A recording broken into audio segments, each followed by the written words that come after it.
Почитувани, после 5 дена од објавувањето на аферата за скриениот имот на Бранко Црвенковски на Корчула, се уште од негова страна нема никакви одговори.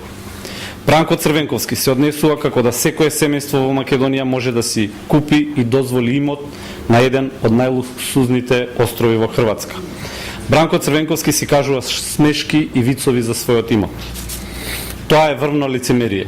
Во моменти кога се обидува да ќари некој политички поен, зборувајќи на тема сиромаштија, Бранко си гледа со едното око на луксузот кој го чека на Корчула.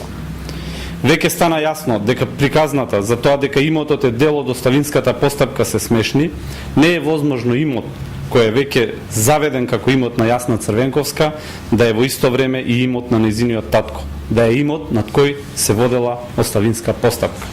СДСМ и Бранко лажеа за ова. Почитувани, затоа ние ќе поставиме прашање.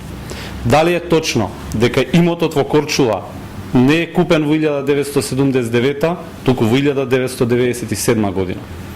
Дали е точно дека имотот свесно е заведен на моминското презиме на сопругата на Бранко, со цел да се скрие трагата и да се намали сомнежот?